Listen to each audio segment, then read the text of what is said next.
कोई हो सकता है जब मन जिसका हाथी खराब हो जाए, जरा सा किसी की हृदय आंख में तकलीफ दुखी होती है तो हो लड़की जाए, नहीं देते, किसी के हाथ में तकलीफ हो तो दिल, लड़की नहीं देते, किसी मन के कान में तकलीफ कहीं हो तो लगे लड़की नहीं ना, देते, किसी की नाक लग में रहा हो जाए है तो कि लड़की आज नहीं मेरा देते, दिल जरा ठीक सा नहीं, विचार आज मेरा करिए, मन तो ठीक कौन नहीं है, हाथी तो के फिर मुंह वाले को अपनी लड़की उसे दे देता ठीक है? करने का प्रयास करो। 33 कोटि देवी देवता आपसे ठीक नहीं होता तो परिवार के लोगों से कहो कि आज मेरा मन बड़ा दुखी। पार्वती जी परिवार के लोगों से भी ये मन ठीक नहीं होता तो वो कहते हैं थोड़ा सा घूम फिर कर आओ, घूम फिर कर आ गए तो भी मन ठीक नहीं हो रहा, तो फिर एक काम करो, इस शरीर को, इस मन को 7 दिन के लिए कंपनी में भेज दो। कंपनी मतलब शिव महापुराण की कथा में भेज दो, अपने आप मोबाइल ठीक हो तुमने जाए। सिर काटा था, तुमने हाथी का लगाया हम था, क्या करते हैं, जवाबदारी हम उसकी शादी दुनिया के तुम्हें करना है, सब लोग कहते हैं, तुम्हें संभालना कई है, लोग हमसे भी तुम्हें कहते हैं, ए महाराज बस। तुम इतना हिंदू धर्म की बात करते हो, सनातन धर्म की बात करते हो। नारद जी को बुलाया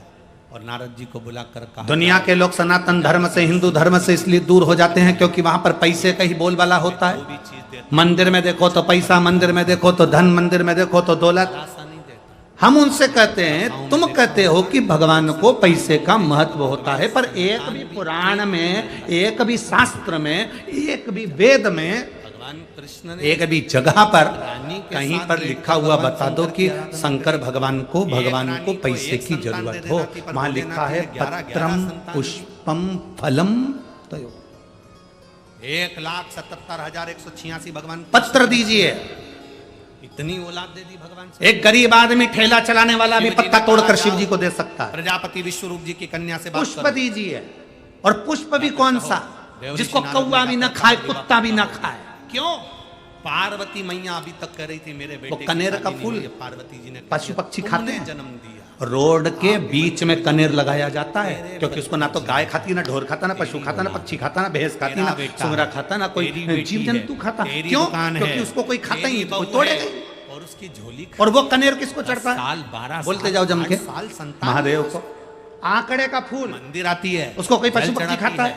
तुझ पर वो जल किसको चढ़ा चढ़ता रही है? तेरी महादेव बहू है, को। तेरी बेटी धतूरा है। कोई खाता है? धतूरे का प्रयोग कोई करता है? वो किसको चढ़ता है? अभी महादेव तक को। तुम अपनी बहू मानते धतूरे थे, का अभी पुष्प तक तुम किसको अपनी चढ़ता है? दुकान महादेव मानते थे, अभी तक तुम अपनी फैक्ट्री मानते जो थे। किसी का नहीं है, किसी अपनी काम फैक्ट्री, का नहीं। अपनी दुकान। मेरे दुनिया के लोग कहते हैं तुम्हारे हिंदू धर्म में, तुम्हारे सनातन धर्म में भगवान को पैसे से महत्व लग रहे या इससे ना ना ना। जिसने वेद नहीं पढ़ा, जिसने शास्त्र नहीं पढ़ा, जिसने पुराण नहीं पढ़ी, वो उंगली उठा सकता है सनातन धर्म पर जो एक बार शास्त्र को पढ़ा होता है, एक बार वेद और पुराण पढ़ा होता है, या जिंदगी में एक बार शिव महापुराण की कथा उसने अगर सुनी होती है, तो वो कह नहीं सकता कि महादेव को धन चाहिए। एक लोटा जल महादेव को चढ़ता है और उससे प्रसन्न हो जाता है। बहू कौन ढूंढेगा और झोली कौन भरेगा? तुम्हारे पास बेलपत्र नहीं है तो मंदिर की बेलपत्र उठाओ, धो, वापिस चढ़ा दो। तुम्हारे पास में बेलपत्र भी नहीं, पानी भी नहीं, मंदिर में झाड़ू लगा दो, पोछा लगा दो, वो भी नहीं है, 3 बार ताली बजा दो, वो भी नहीं है, बोलबम का नारा है, बाबा एक सहारा, इतना बोलो, और वो भी नहीं है, शिखर का दर्शन करो, शिखर दर्शनम सर्व पापनाशनम, वो भी नहीं कर सकते, तो मंदिर के सामने से जब निकल कर जाओ तो थोड़ा सा मुस्कुराते हुए चले जाओ, वो मुस्कुराने की कीमत भी चुका देता है। माँ को, लड़की की जो दादी है उसको भी बहुत चिंता पत्र, होती है, लड़की की पुष्प, जो नानी है, फल उसको और बहुत जल। चिंता होती है। घर का जो बुजुर्ग होता है, एक वृक्ष की पत्ती तोड़कर चढ़ा दो, कोई कीमत लग रही है? आपके जम के तो बोलो जरा। उसको चिंता नहीं। होना चाहिए। कोई फूल लगा के बोले जो कि किसी हमारी काम का छोटी नहीं है वो महादेव को चढ़ा दो, कोई कीमत लग रही है? कर दूँ, हाँ। अब लोग हमारी नातन का ब्याह हम यहाँ कर से दूँ, बोल मेरे देते हैं देखो तो ना, मेरी लोग छोरी की छोरी है तोड़कर ना, उसको उसका बाजार शादी में बेच देते हैं, तो बात मेरे दूसरी। छोरा का छोरी पर है ना, उसकी कोई- शादी करना है। जितनी तो माँ को चिंता नहीं, जितनी बाप को चिंता नहीं, उतनी दादा दादी को चिंता, उतनी नाना नानी को चिंता। अब दादा दादी जहाँ भी जाते हैं लड़की जल। के लिए लड़का देखते हैं, लड़के के लिए लड़की देखते हैं। जल की कोई कीमत शादी लग में रही है? इसलिए जाते नहीं तो वो जाए नहीं शादी में, तुम्हारे तो घर से कभी लोटा नहीं लेकर जाते। जाओ, वो जाते इसलिए हैं। तुम्हारे लड़के घर की से लड़की पानी देखेंगे, लेकर लड़की के लिए जाओ, लड़का देखेंगे। तुम्हारे नाना नानी घर से शादी में लोटा क्यों जाते हैं? जल इतनी ले अवस्था जाकर में शिव बुढ़ा जी देने को इसलिए समर्पित जाते हैं। करो और मेरी वो लड़की जल के लिए लड़का देख लूंगी, चढ़ाकर उस बेटी की बेटी के लिए, कीमत और नहीं। बेटी के बेटे के लिए बच्चा देख आज के लिए जाओ। बहुत सारे लोगों को सियोर वाला महाराज लोग, बहुत लोग लगे रहते हैं। कई लोग कहते हैं शंकर जी पे चढ़ा हुआ जल मत पियो, हवा भी कोई कहेगा शिव जी को मंदिर का प्रसाद मत खाओ। बाबा डोर बहुत लोग रहेंगे, ज्यादा लोग जो ढोंग प्रपंच में जुड़े हुए होते हैं वो फालतू की बात करते रहते हैं, फालतू की बात। सब तुझे संभालना। जो कहते हैं कि शंकर जी पे चढ़ा हुआ जल मत पियो, उनसे कह देना मरते समय गंगा जल भी मत पीना, क्योंकि वो भी शंकर की जटा से निकला है। ये हमारे घर वो भी शंकर की जटा से निकला है, शंकर की जटा से निकल कर बाहर आया है। शरीर भी उसका। लोग कहते हैं कि शिव जी पे चढ़ा हुआ जल मत पियो। अब ये प्रपंच करने वाले तो कहते रहते हैं, कई लोग कहते हैं प्याज मत खाना, लहसुन मत खाओ, ये मत खाओ, वो मत खाओ, और दुनिया का पैसा मिल जाए तो निपटा जाओ। प्याज मत खा, 3 चीजें होती हैं, प्याज खा जा, मन और प्याज मत खा। धन। दूसरे का माल मिल जाए ना, भी जमीन प्लाट जरा सा कब्जा हो गया, जरा सी दुकान कब्जे में आ गई, जरा सा किसी का 10, 20, 50 हजार, 1 लाख, 5 लाख, 25, 50 लाख इकट्ठा हो गया, खा जा। और क्या क्या हम नहीं खाते, हम और धन, ये तुम अपने बच्चों हम को दूसरे दे का दो, प्राण खा जाते हैं, बीवी को, अपनी पर हम पत्नी को प्याज दे दो। नहीं खाते। तन, धन, सियोर वाले महाराज को ये सब ढोंग बीवी प्रपंच को, नहीं आता। पति सियोर वाला को, महाराज तो परिवार सीधी को बात कहता तन है, और धन दे दो। आग लगे बस्ती में इतना कहती है, अपन रहो मस्ती में। मेरे अपने दिल को अच्छा लगना चाहिए कि मेरा महादेव कैसे प्रसन्न हो सकता है, बस वैसे करो। बोल बम का नारा है। तुम्हारा दिल करे कि शंकर जी को जल चढ़ाने से मैं ठीक हो सकती हूँ तो चढ़ाओ। तुम्हारा दिल करे कि रुद्राक्ष के जल से मैं ठीक हो सकती हूँ तो लाओ। तुम्हारा दिल करे कि शंकर को एक बेलपत्र चढ़ाकर खाने से मेरे रोग मिट सकते हैं तो बच्चों को दे दो। विश्वास पक्का होगा तो परमात्मा है, विश्वास नहीं तो भगवान भी नहीं। भरोसा कहां से लाओगे? दिल मन ये तुम महादेव को दे दो। दुनिया के लोग कितनी भी उंगली उठा लें और कह लें कि तुम्हारा सनातन धर्म, तुम्हारा हिंदू, अभी तुमने हिंदू धर्म को सनातन धर्म को समझा कहां है? जिस दिन तुम सनातन धर्म को समझ जाओगे उस दिन तुम्हारी बुद्धि में बैठ जाएगा कि सनातन धर्म तोड़ना नहीं सिखाता, सनातन धर्म किसी को कष्ट देना नहीं सिखाता, सनातन धर्म किसी को गाली देना नहीं सिखाता, सनातन धर्म किसी को अपशब्द कहना नहीं सिखाता, सनातन धर्म किसी को चोट देना नहीं सिखाता, सनातन धर्म किसी को हानि पहुंचाना नहीं सिखाता। सनातन धर्म तो केवल सबको जोड़कर बोल बम का नारा है, बाबा एक सहारा है, वो बाकी कुछ नहीं। तुम पहचाने कहां हो अभी? तुम कहते हो भगवान को धन की जरूरत है, भगवान को दौलत की जरूरत है, भगवान को पैसे की जरूरत, ना ना ना ना, भगवान को धन और दौलत पैसे की जरूरत नहीं है। वो कहते ना, देहाची तिजोरी धन दौलत पैसा भगवान को, चाच भगवान को तुम्हारा चढ़ाया। आज लोगों को बुरा इसी बात का लगता है कि सियोर वाला महाराज कह देता है कि बस 1 लोटा जल चढ़ा लो। पहले लोगों ने उसको प्रपंच बना लिया था। पहले लोगों ने इतना पैसा खर्च होगा ये पूजन कराओ, वो पैसा खर्च होगा ये पूजन कराओ, यहाँ पर तुम्हारे को काल सर्प दोष हो गया, तुम्हें पितृ दोष हो गया, तुम्हें वास्तु दोष हो गया, उसमें लाखों रुपए तुम्हारे खर्च हो गए और करोड़ों रुपए खर्च कर दिए लोगों ने, और उसके बाद भी घर में शांति नहीं। उसके बाद भी किसी को दिखाओगे तो कहेगा पितृ दोष है, फिर किसी को दिखाओगे तो कहा काल सर्प दोष है, फिर किसी को दिखाओगे तो कहा मंगल दोष है, फिर किसी को दिखाओगे तो कहा शनि चढ़ गया, फिर किसी को दिखाओगे तो केतु चढ़ गया। जब से शिव महापुराण की कथा चालू हुई है और लोगों ने 1 लोटा जल चढ़ाना प्रारंभ करा, उस दिन से काल सर्प दोष, पितर दोष, वास्तु दोष, मंगल दोष, शनि दोष, सारे दोष शंकर जी के ऊपर चले गए। अब कोई नहीं पूछता कि कौन सा दोष कहां पर है। अब तो 1 लोटा उठाया और शिव के मंदिर पहुंच गया, खर्चा खत्म हो गया, फालतू का पैसा खत्म हो गया। अब केवल सरल सेवा, सस्ती सेवा और आनंद सेवा है सारी समस्या का हल। 1 लोटा जल है। अब लोग समझ गए कि अब फालतू का पैसा इधर उधर नहीं, अपना लोटा भर के जल उठाओ, शिव के मंदिर पर कहते हैं। और प्यार में कत्ल होता है, प्यार में दुख होता है, इसको प्यार कहते हैं, इसको प्रेम नहीं कह सकते। प्रेम क्या होता है? प्रेम वो है कि उसमें दिखावा नहीं होता। हमारे शंकर जी के प्रति हमारा जो प्रेम है, कोई हमसे पूछे, हमसे लोग कहते हैं महाराज जी आप कितना प्रेम करते हैं शिव जी से। हमने कहा प्रेम की कोई सीमा होती है क्या? सोना चांदी हीरा पन्ना, प्रेम की कोई सीमा होती है? कि अच्छे घर में पैदा हो जाएंगे, अपने को तो ये भी नहीं मालूम। हनुमान जी ने जैसे सीना फाड़ कर दिखाया था तो उनके दिल में राम और सीता थे। कभी मौका मिल जाए तो इस शरीर को भी फाड़ कर देखना, उसके अंदर शंकर और कंकर ही मिलेगा, शंकर और कंकर ही मिलेगा, शिव ही मिलेगा, शंकर ही मिलेगा। जिसको मालूम है एक ही गजब कर जाएगी पूरे मोहल्ले में। शिव शिव है, औघड़ी औघड़ी, शंभु शंभु है। कितनी कृपा त्रिकालदर्शी का त्रिकालदर्शी, कैलाशी अच्छे घर में कैलाशी, जन्म दिया, अविनाशी अच्छे अविनाशी। गांव में जन्म दिया, अच्छे परिवार में जन्म दिया, पूरा शरीर दिया, सोचने समझने की बुद्धि दी, सब कुछ दिया। बस पहचान के नेत्र चाहिए। अब इस अच्छे शरीर को पाने के बाद तुम अच्छा काम कर लो तो बात दूसरी है। शंकर जी के एक अंश हैं दुर्वासा ऋषि। मालूम पड़े चोरी में लग गए, गलत काम में लग गए, व्यसन में लग गए, शिव जी के एक अंश हैं दुर्वासा। वेश्यावृत्ति, ये सब चीजों में लग गए, जीवन बेकार कर लिया। और हीरे जैसा जो शरीर एक बार मिला था, दुर्वासा हीरे ऋषि जैसा जो अयोध्या शरीर प्राप्त हुआ था, हीरे जैसा जो जीवन प्राप्त हुआ था, उसको गवा दिया।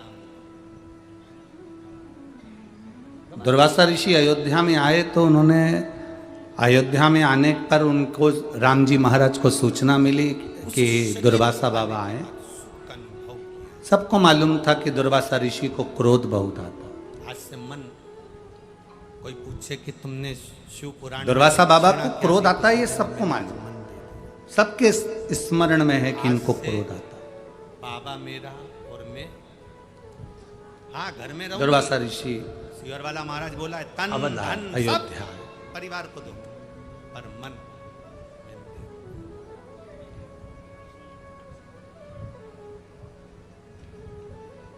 मीराबाई ने क्या दिया था?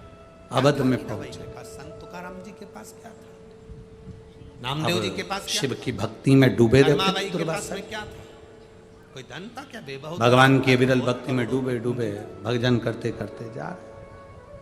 कुछ नहीं, केवल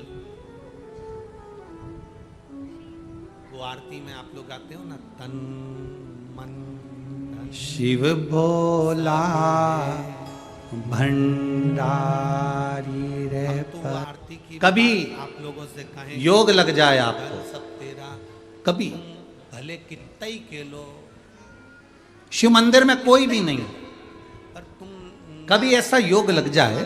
वैसे तो अब शंकर जी का मंदिर खाली मिलना कठिन, इसलिए उसकी बात ही नहीं करी अपन ने। करी और क्या? कभी अगर आपको ऐसा योग लगे शिव मंदिर में हम धन कि की भी बात नहीं कर अकेले रहे, हो धन आप, भगवान को दो कि तन भगवान को कुछ दो, भी तो नहीं है पूरे आपके परिवार पास को में दो। चलेगा। अगर जल हो पूरी तो ठीक, प्रॉपर्टी बेलपत्र अपने हो तो बच्चों को ठीक, दो। ना हो तो भी अकेले हो। गाड़ी से जा रहे हो, रोड के किनारे पर एकांतेश्वर महादेव मिल गए, कहीं पेड़ के नीचे बैठे, परिवार को दे, हमें उससे भी मतलब नहीं, हमें तो केवल मतलब है तुम्हारे। अकेले बैठे हैं, ना उनके पास पार्वती जी है ना गणेश जी है। अब हम ये नहीं कहेंगे कि तन कहीं कहीं एकांतेश्वर महादेव तो ऐसे हैं कि वहां नंदी भी नहीं है, किसी किसी पेड़ के नीचे भगवान रोड के किनारे बैठे अकेले शिवलिंग, केवल ये मन, और तुम वहां से निकल कर जा रहे हो। कभी प्रयास करना 2 मिनट के लिए गाड़ी रोकना, ड्राइवर से कहना भैया थोड़ा रुक जा 2 मिनट, मेरे को बाबा बैठे हैं जरा बात तो कर लो थोड़ा। ये क्या कर दिया रुको जरा, रुको 2 मिनट रोक कर ऐसा डमरू बजाया, उसके पास बैठ कर, कुछ भी नहीं होना, कुछ भी नहीं, ऐसा डमरू थोड़ा सा सफाई कर देना, बैठ कर दिल से कह देना, ऐसा बहुत दुखी हूं बजाया तूने ऐसा पर मेरे महाकाल राजा, मेरा ओ मेरे महाकाल राजा, ओ भोले ये दिल, मेरा मन, चित्त, बुद्धि, परिवार, को दिया, सब कुछ आप पर सौंप दिया। अब मेरी जिंदगी के निर्णय मेरे महाकाल राजा आपको लेना है, और मैं जानती हूं आप मुझे गिरता हुआ नहीं देख सकते, क्योंकि आप काल अधिपति हो। विनय करो, बैठकर बात करो, प्रार्थना करो, थोड़ी देर बैठकर श्री शिवाय नमस्तुभ्यम जरा जम के बोलो एक बार, श्री नमस्तुभ्यम, दिल से बोलो उसको। जब आप हम और एक साथ बाबा से प्रार्थना करें, वो क्यों ना सुने।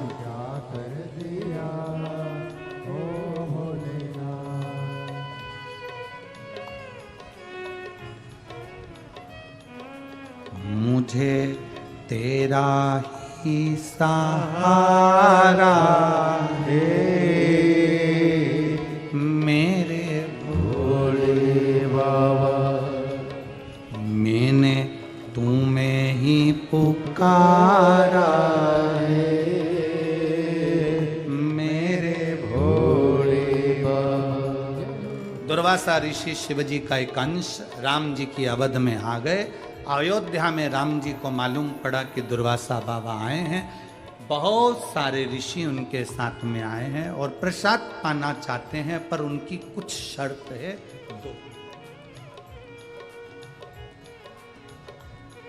दो शर्त हैं उनकी।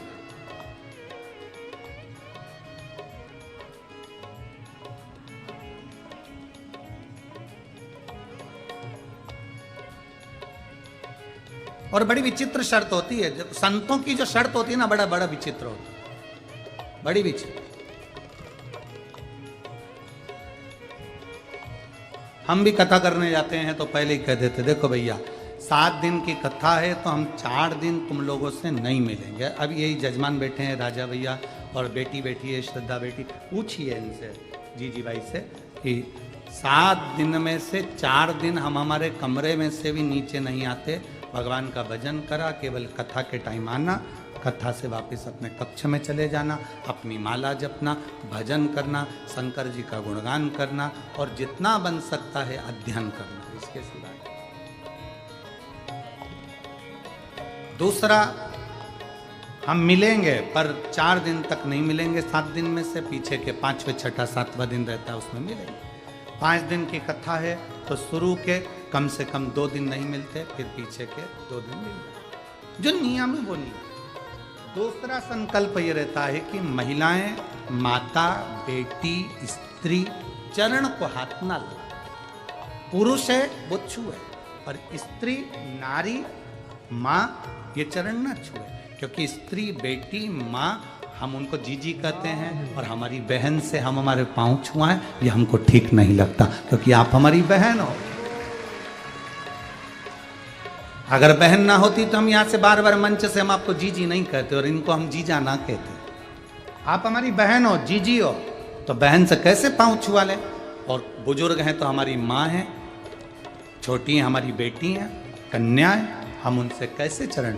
संत, साधु, गुरुजन, नारी से चरण छुआना नहीं चाहिए।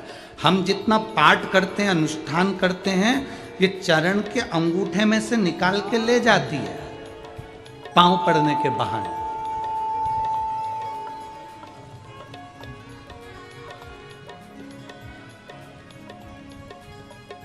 चलो एक बात बताओ, जब गुरु तुम्हारे दरवाजे पर आते हैं तो तुम उसका सिर धोती हो कि चरण धोती हो? जम के बोलो जरा। अब क्यों धोती हो? तुम्हें क्या पड़ी कि गुरु जी का चरण दो, माता पिता के चरण दो?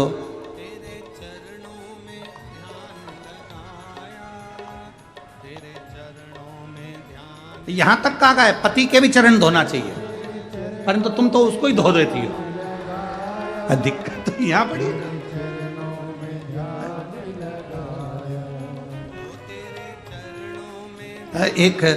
एक पत्नी बाथरूम में से नहा के बाहर निकली, पति नहाने के लिए गया तो पत्नी ने कहा, सुनो बाथरूम में कपड़े पड़े हैं,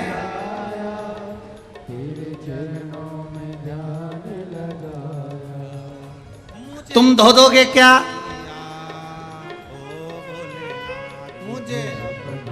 नहीं तो बाद में मैं धो दूंगी। अब पति डिप्रेशन में आ गया, बाद में तुम कपड़े धो दोगे क्या? नहीं तो बाद में मैं धो दूंगी। अब ये कपड़े धोएगी कि मुझे धोएगी? अब ये समझने वाली पति डिप्रेशन। तो सीधा सा प्रसंग है। आप चरण किसके? आपने चरण धोए, गुरु जी के चरण धोए, सिर तो नहीं धोया? जम के तो बोलो। मुंडा नहीं, हाथ नहीं, पांव धोए। पांव क्यों धोए?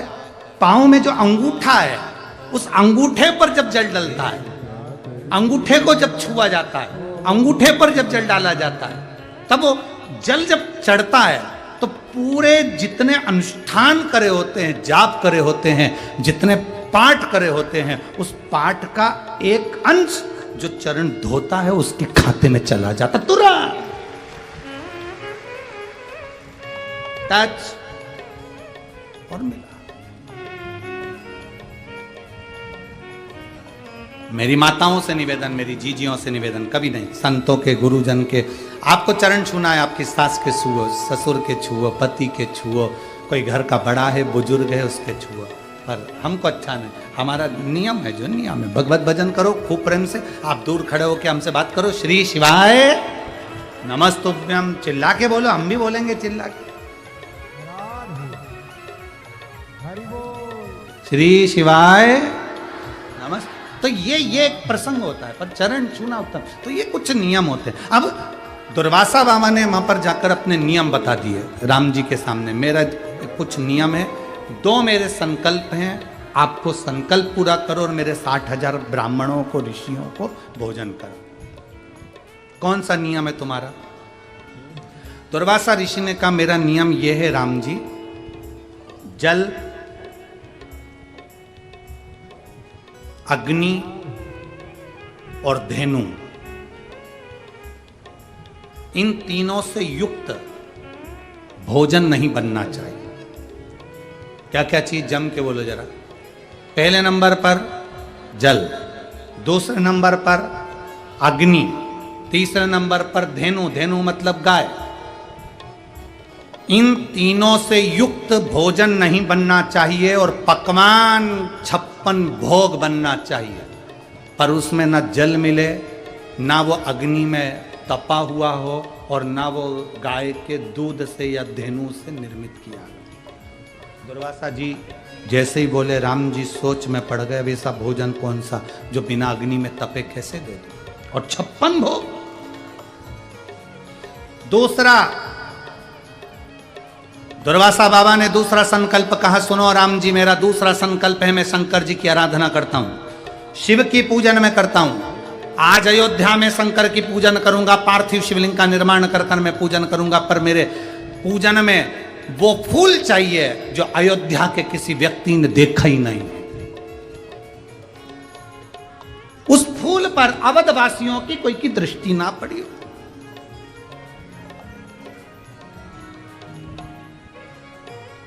अब हम जा रहे हैं, आपको मंजूर हो तो हम रुकें, नहीं तो हम हमारे दूसरी जगह जाएं।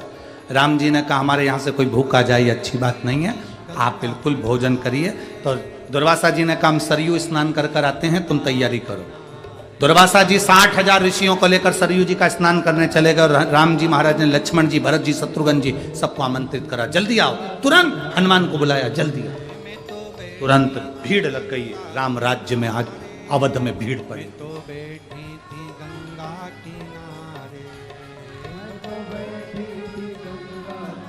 अवध में भीड़ लगी। राम जी बड़ी चिंता में। लक्ष्मण जी ने पूछा, भैया क्या बात है, इतनी चिंता तो आपको रावण को मारा तब नहीं थी, और आज आप इतनी चिंता में समाये हुए हो, हुआ क्या? राम जी ने कहा, दुर्वासा ऋषि 60,000 ब्राह्मणों, संतों, ऋषियों को लेकर आए हैं, अवध में सरयू जी स्नान करने गए हैं, उनको मैंने भोजन का बोल दिया है, संकल्प लिया है। 2 संकल्प हैं उनके, पहला भोजन करना है उनको, पर वो अग्नि, जल और धेनु इन 3 से युक्त ना हो, और दूसरा, अवध के लोगों ने जिस फूल का दर्शन ना करा हो, वो फूल शंकर जी की पूजन के लिए चाहिए।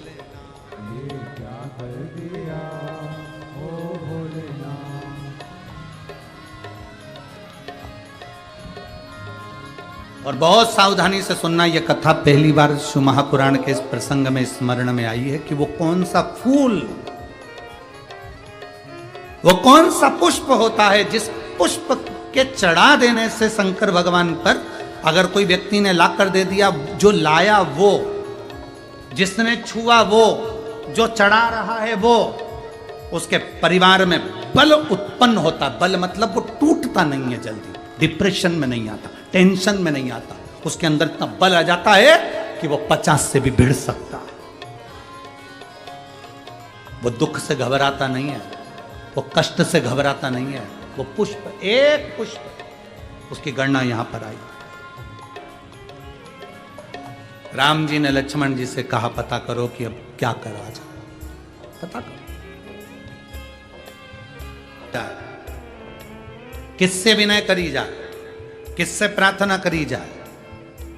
जब हम देव अधिदेव महादेव को जल समर्पित करते हैं, समझिएगा, जब हम शिव जी पर जल चढ़ाते हैं, ये शिवलिंग है, ये जलाधारी, ये पानी बह रहा है, हमने शंकर जी पे जल चढ़ाया, वो जल बहकर नीचे जाता है।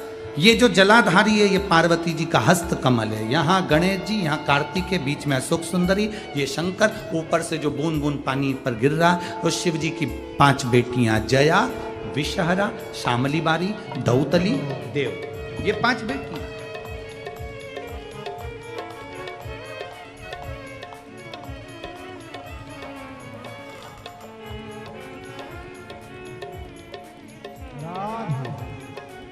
जब हम जल चढ़ाते हैं तो पार्वती जी के हाथ पर वो जल जाता है, हस्तकमल पर वो जल जाता है।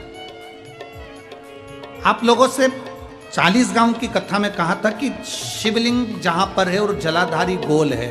कभी मौका मिल जाए और अपने दिल की बात अगर बहुत अड़चन में पड़े हो, तो वो जलाधारी जो चारों तरफ है, उसके चरण, उसको पकड़कर इस तरह से स्पर्श करना चाहिए, कम से कम 5 बार या 7 बार। अगर मंदिर में जाने की परमिशन हो और शिवलिंग का अगर आप स्पर्श कर रहे हैं, तो जो जलाधारी है, जो गोल जलाधारी है, गोल, उसका स्पर्श 7-5 बार कर कर अपने दिल की बात कहना चाहिए।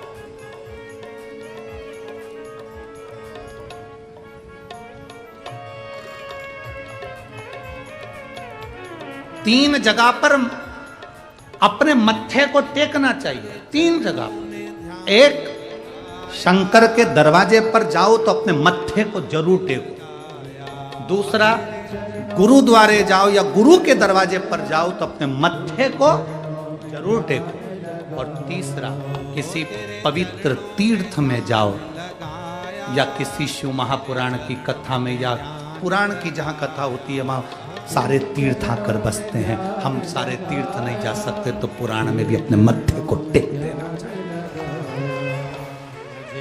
मत्थे को टेक दिया।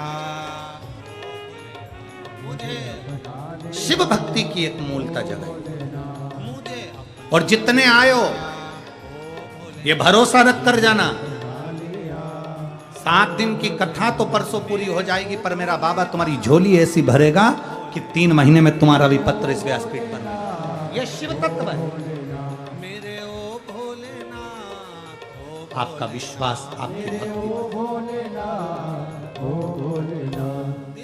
गुरु बाबा ने राम जी से शंकर जी का अभिषेक करवाया। अभिषेक कराते ही मां भगवान देवाधिदेव महादेव की आकाशवाणी हुई, राघव जी, अगर दुर्वासा बाबा को प्रसन्न करना चाहते हो तो एक बाण पर पत्र लिखकर इंद्र के पास छोड़ दो, और इंद्र से कहो कि 2 वृक्ष पृथ्वी पर लेकर आए, एक कल्प वृक्ष और दूसरा पारिजात का वृक्ष। कल्प वृक्ष और पारिजात का वृक्ष लेकर आए। इंद्र के पास पत्र गया, इंद्र पत्र पढ़कर 2 वृक्ष पृथ्वी पर लेकर आए अयोध्या में, एक कल्प वृक्ष, एक पारिजात का वृक्ष। भगवान ने कहा, राम जी हाथ जोड़कर कहते हैं कि ये पारिजात के वृक्ष का फूल आज कथा के दुर्वासा बाबा के पास भेजा जाए। इसका दर्शन आज तक अवधवासियों ने नहीं करा था। अपने दिल की बात। एक पारिजात का फूल ऐसा होता है, अगर शिवजी पर चढ़ाया जाता है और सोमवार की अष्टमी या प्रदोष या शिवरात्रि पर अगर समर्पित, अवधवासियों ने नहीं करा था।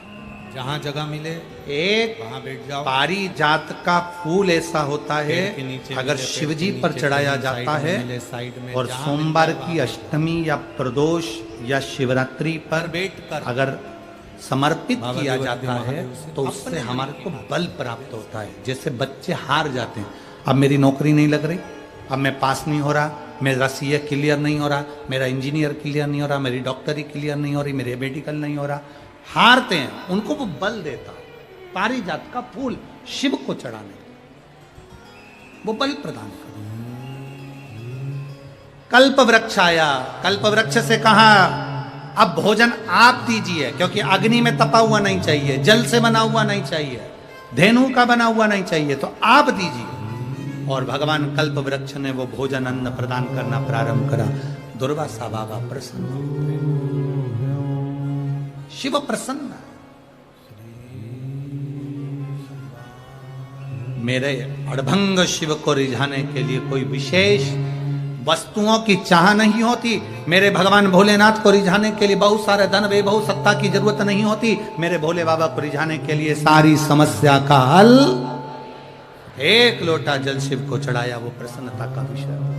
शमशान वासी हमारा ओ भोला, सब दुख काटो हमारा, ओ भोला सब दुख काटो हमारा। भगवान देवादिदेव महादेव से करी प्रार्थना, खाली नहीं जाता। केकई माँ के पास में सूचना पहुंची कि दुर्वासा बाबा को भोजन करना है, पर उसमें जल, अग्नि और धेनु की कोई सामग्री या कोई तरह से पक्का ना हो। दूसरा, फूल भी शिव जी की पूजन में वो चाहिए जो अवधवासियों ने कभी दर्शन। केकई माता ने कौशल्या जी से कहा, कौशल्या ने सुमित्रा से कहा। धीरे धीरे बात होते होते विश्वामित्र वशिष्ठ बाबा के पास।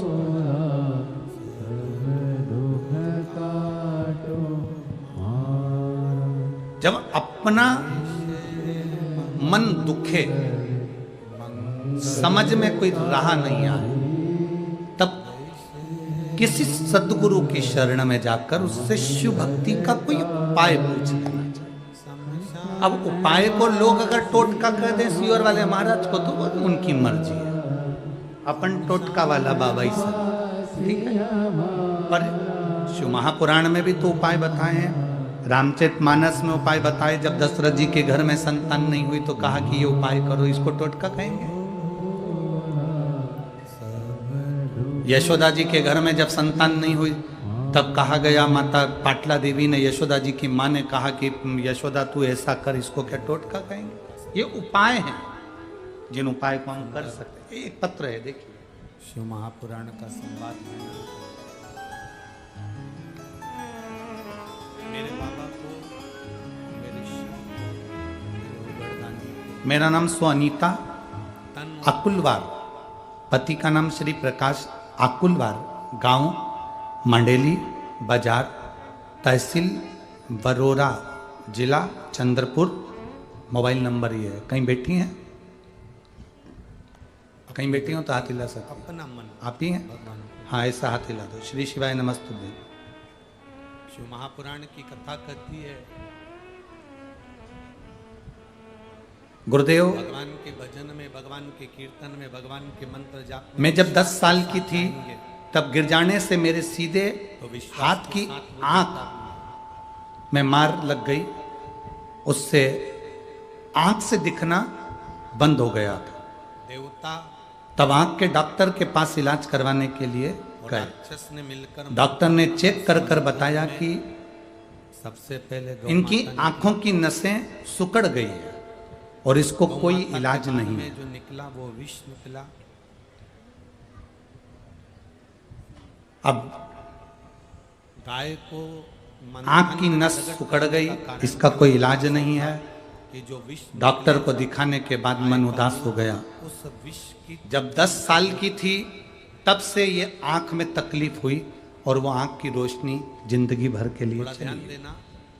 जब पर आपकी शिव महापुराण ने एक रोशनी दी है। एलईडी बंद हो गई है गुरुदेव। आपने एक बार कहा था कथा में, शिवरात्रि के दिन रात्रि को 12 बजे शंकर भगवान पर शहद चढ़ाया जाए और वो शहद उठाकर लाया जाए और जिसकी आंख की रोशनी नहीं है उन आंखों में काजल जैसा लगाना प्रारंभ करा जाए। जब आपको लगे गुरुदेव आपके कहे अनुसार हमने पिछले जो श्रावण का महीना गया है उस श्रावण के महीने की शिवरात्रि जब आपने अभिषेक करवाया था उस दिन से हमने 3 या 4 शिवरात्रि ये सब प्रयोग करा और बाबा की कृपा से मेरी आंख की रोशनी वापस आ गई। मैं बाबा को प्रणाम करने के लिए आई। हमारे जीवन में ठीक है बाबू, एक बार हाथ हिला दीजिए वापस। कभी मौका मिले। दिखना प्रारंभ हुआ है, बढ़िया। हाथ हिला दो एक बार। श्री शिवाय नमस्तुभ्यम। बैठिए। शिव तत्व, बाबा की कृपा।